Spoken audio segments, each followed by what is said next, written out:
한아세안 특별정상회담이 열리고 있습니다. 사실 아세안은 일본의 동무대였습니다.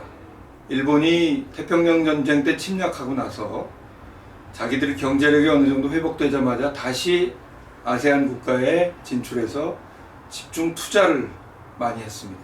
중국에 있어서도 1대1로 정책에 있어서 아세안 국가들은 굉장히 중요한 위치를 차지하고 있죠. 그런데 중국은 그 아세안 국가들에 있는 화교들을 기반으로 해서 패권 정치를 하고 있습니다. 일본은 투자가 먼저다. 중국은 패권이 먼저다. 그에 반해서 문재인 정부는 한 아세안 정책을 사람이 먼저인 평화공동체라고 얘기하고 있습니다. 확실히 차이가 나죠. 이유가 있습니다. 먼저 우리나라와 아세안 국가들 사이에는 역사적 문화적 공통점이 있습니다. 아세안 국가들도 태평양 전쟁 때 일본의 침략을 받았던 나라들이 많이 있습니다. 우리도 마찬가지였죠. 일본 식민지 시절을 경험했습니다. 또 인도, 차이나 반도에 있는 나라들은 오랜 중국의 지배를 받았던 나라예요. 베트남 같은 경우가 대표적인 경우죠.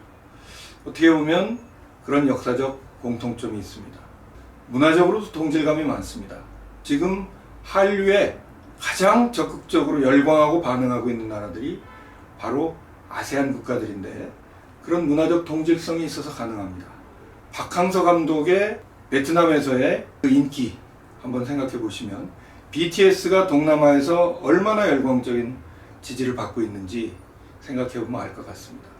일본이 투자를 앞세워서 중국이 화교들을 앞세운 패권 정치로 접근하는 데 비해서 우리는 역사적으로, 문화적으로, 그리고 4차 산업혁명, 스타트업, 스마트 시티로 윈윈할 수 있는 정책을 바탕으로 신남방 정책을 펼치고 있다는 점에서 역대 어느 정권도 사실 해내지 못한 일을 문재인 정부는 하고 있습니다. 또 이 아세안 10개 국가가요, 다 북한과 수교하고 있는 나라입니다. 그래서 김정은 위원장을 초청했던 건데 참 안타깝습니다. 이 한 아세안 특별정상회의에서 한반도의 평화에 대한 공감대를 넓히는 것도 굉장히 중요한 성과라고 말씀드릴 수 있습니다. 그런데 이렇게 중요한 성과에 재를 뿌리는 사람들이 있습니다. 첫 번째가 일본이에요. 지소미아 문제를 놓고 일본이 거짓말을 하고 있습니다. 약속된 시간보다도 앞서서 정보를 흘리고 자기들은 좀 일부러 늦게 정부 발표를 하고 왜곡하고 있습니다. 그러나 숨길 수 없는 진실이 한 가지 있습니다. 자, 일본 정부는 강제징용 문제를 해결하지 않으면 절대로 응하지 않겠다고 했는데 지금 수출 규제 푸는 문제에 응하고 있지 않습니까? 그리고 지소미아하고 수출 규제는 아무런 관계없다. 일본이 계속 그렇게 주장을 했는데 실제로 보면 지소미아 문제를 계기로 해서 수출 규제 정책을 푸는 해법을 논의하고 있기 때문에 일본이 그동안 자기들이 원칙이라고 주장했던 것을 물러섰다는 것을 알 수가 있죠. 그래서 시사인에서는 이렇게 평가를 하고 있습니다. 일본이 강제징용과 수출 규제를 엮어서 우리를 공격했는데 우리가 그것을 지소미아와 수출 규제 문제를 결합해서 맞받아쳤다. 이게 정확한 표현인 것 같아요.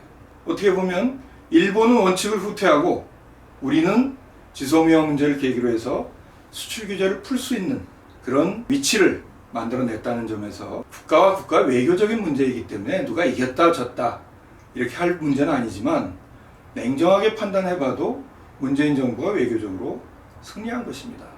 일본이 그것을 역으로 자기들 홍보를 하기 위해서 이용하고 있는데 결국은 어쨌든 수출 규제를 풀기 위한 협의를 이제 시작하는 것을 보면 우리 뜻대로 됐다 이렇게 말씀드릴 수 있는 거죠. 그런데 제가 더 화가 나는 것은 일부 보수 언론이 일본 측의 주장을 그대로 갖다 싣고 있어요. 조선일보 같은 경우가 대표적이죠. 그런데 조선일보 말을 가장 잘 듣는 사람들이 누굴까요?